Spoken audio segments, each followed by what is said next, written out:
गोवा के आरपोरा में एक बहुत ही मशहूर नाइट क्लब में एक भयानक आग लगी। ये एक ऐसी घटना है जिसने सच में पूरे देश को हिलाकर रख दिया है। तो चलिए आज हम इसी पर बात करेंगे कि आखिर उस रात हुआ क्या था और इसके पीछे की असली वजहें क्या थीं। और इस हादसे की सबसे सबसे दुखद बात जानते हैं क्या है? इसमें कितनी जानें गईं। जो ऑफिशियल आंकड़ा सामने आया है वो है 25 लोगों की जान चली गई। और देखिए, इसे सिर्फ एक हादसा कहना सही नहीं होगा, क्योंकि बाद में खुद अधिकारियों ने उन्होंने इस जगह को मौत का जाल कहा, डेथ ट्रैप। और ये शब्द अपने आप में बता देता है कि ये कितनी बड़ी लापरवाही का नतीजा था, एक ऐसी त्रासदी जिसे शायद टाला जा सकता था। तो सवाल ये है कि उस रात आखिर हुआ क्या? चलिए, Birch by Romeo Lane night club में जो कुछ हुआ उसे एक टाइमलाइन के जरिए समझते हैं। तो देखिए, रात के करीब 12 बज रहे थे। पार्टी एकदम पीक पर थी। डांस फ्लोर पर लगभग 100 लोग थे और तभी किचन एरिया में कथित तौर पर एक गैस सिलेंडर फट गया। और बस इसके बाद आग और धुआं इतनी तेजी से फैला कि किसी को कुछ समझने का मौका ही नहीं मिला।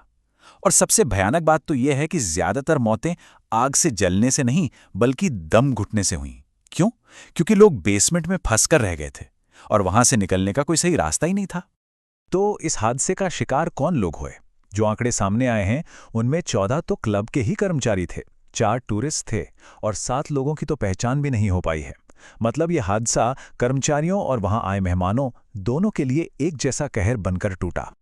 तो अब सवाल यह उठता है कि यह हुआ क्यों? देखिए, यह सिर्फ एक सिलेंडर फटने की बात नहीं थी। इसके पीछे थी लापरवाहियों की एक पूरी लिस्ट।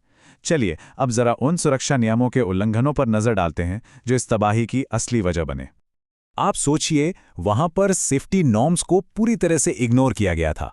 मतलब कोई ढंग का इमरजेंसी एग्जिट नहीं था। जो फायर सेफ्टी क्लियरेंस चाहिए होते हैं वो थे ही नहीं। वेंटिलेशन का सिस्टम इतना खराब था कि धुआं बाहर ही नहीं निकल पाया। और ना ही स्टाफ और ना ही गेस्ट्स के लिए कोई क्लियर एग्जिट प्लान था, कुछ भी नहीं। और ये बात हम नहीं कह रहे, खुद प्रशासन के अधिकारियों ने माना कि ये जगह मौत का जाल साबित हुई। जब अधिकारी खुद ऐसा कहें तो अंदाजा लगाया जा सकता है कि लापरवाही किस लेवल की थी। और ये लापरवाही सिर्फ फायर सेफ्टी तक ही नहीं रुकी, बात इससे भी कहीं ज्यादा गहरी है। असल में ये पूरी की पूरी बिल्डिंग ही इल्लीगल थी। लोकल अथॉरिटीज ने इसे पहले ही अवैध घोषित कर दिया था।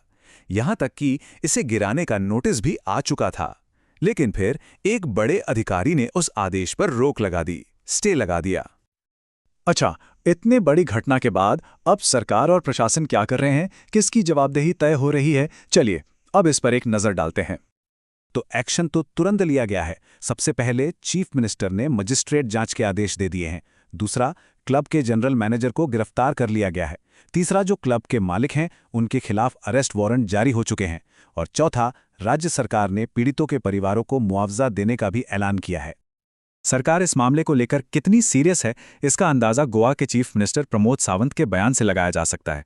उन्होंने साफ साफ कहा है, जो भी कसूरवार होगा उसे बख्शा नहीं जाएगा।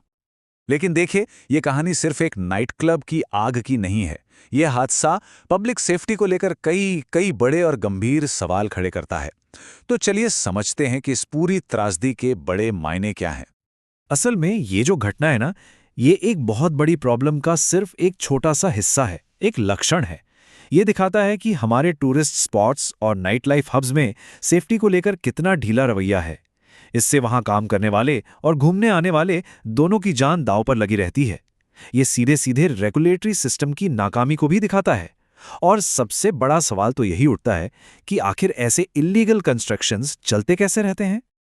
अब उम्मीद बस यही है कि इस भयानक हादसे से सबक लिया जाएगा, कि ये एक वेकअप कॉल की तरह काम करेगा। और इसके बाद देश की सभी पब्लिक जगहों पर सेफ्टी ऑडिट और लाइसेंसिंग को लेकर सख्ती बढ़ाई जाएगी, ताकि फिर कभी ऐसा ना हो। लेकिन एक बहुत बड़ा सवाल पीछे रह जाता है।